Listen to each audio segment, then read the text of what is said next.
In this pencast, we're going to be solving equations with algebraic fractions. So this problem says solve 5 over n plus 2 over n squared minus 9 equals 6 over n minus 3.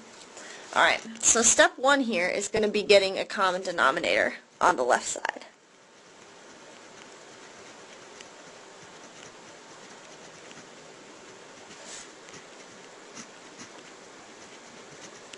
Okay, so the easiest way to get a common denominator is just to multiply the two denominators together. So that's exactly what we're going to do here. We're just going to multiply n times n squared minus 9 together to get our common denominator.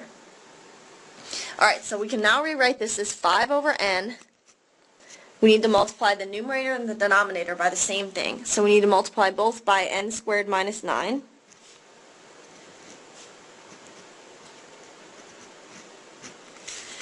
Plus 2 over n squared minus 9.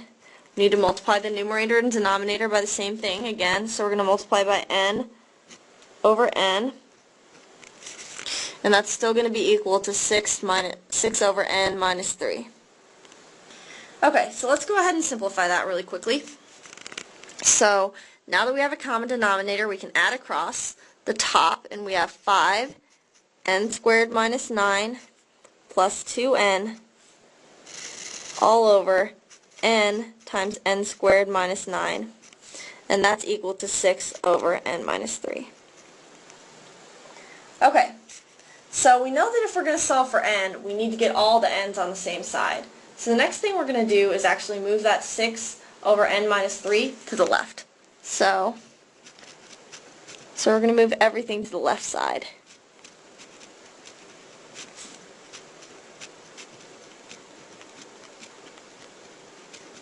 Okay, so now our equation looks like this.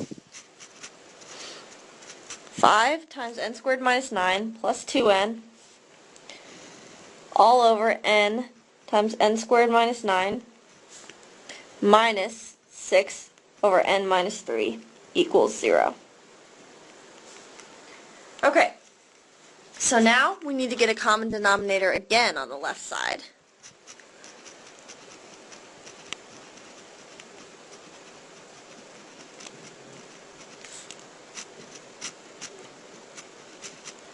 Okay, so this one's a little trickier. So we can see that we have an n squared minus 9 in the denominator of the first term. So n squared minus 9 is actually a difference of squares.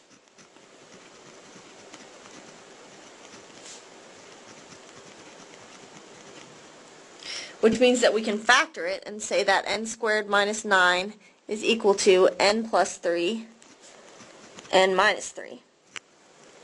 Alright, and n minus 3 is actually part of the denominator of the second term. So that means to get to n squared from n minus 3, we just need to multiply by n plus 3.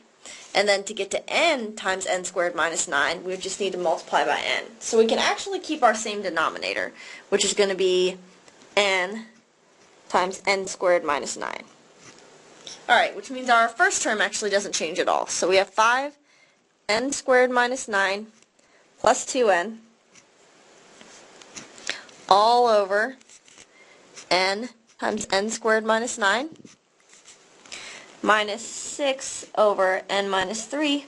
Alright, so now we need to multiply the numerator and the denominator by the same thing, which we now know is going to be n times n plus 3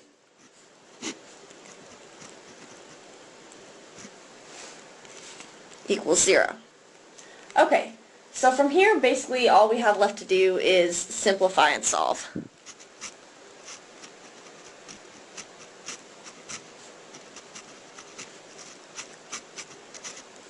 Okay, so the first thing we're going to do is go ahead and simplify this entire side here.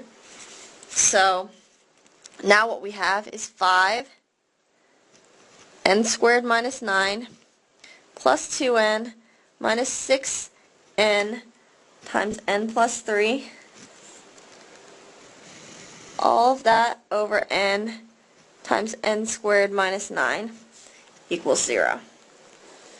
Okay, so basically at this point, what we could do is multiply both sides by n times n squared minus 9, and then we would end up with just the numerator equaling 0. So let's simplify the numerator here. So we have 5n squared minus 45 plus 2n minus 6n squared minus 18n equals 0. Alright, so now what we need to do is combine like terms here. So we just have the numerator left, again, because if we have a fraction and that's equal to 0, that means that the numerator has to be equal to 0. So now let's simplify the numerator here. So we have negative n squared minus 16n minus 45 equals 0. Okay, so now we can either factor or use the quadratic formula. I don't think we can factor this, so we're probably going to need to use the quadratic formula. So that's going to be n equals negative b plus or minus the square root of b squared minus 4ac all over 2a. Alright, so we're kind of running out of space, so let's move over here. Okay, so we need to plug in all of our numbers. So 16 plus or minus the square root of 16 squared minus 4 times negative 1 times negative 45. All of that over 2 times negative 1. Alright, so if we continue to simplify, we end up with 16 plus or minus the square root of 76 all over negative 2. We need to simplify the square root of 76 now. So the square root of 76 can be broken down into the square root of 4 times 19. Since 4 is a perfect square, we know the square root of 4 is 2, so that's going to be the same as saying 2 times the square root of 19. Alright, so let's add that back in. We have 16 plus or minus 2 square root of 19 all over negative 2. So we can divide the top and the bottom by negative 2. We can divide both of the numbers on the top by negative 2.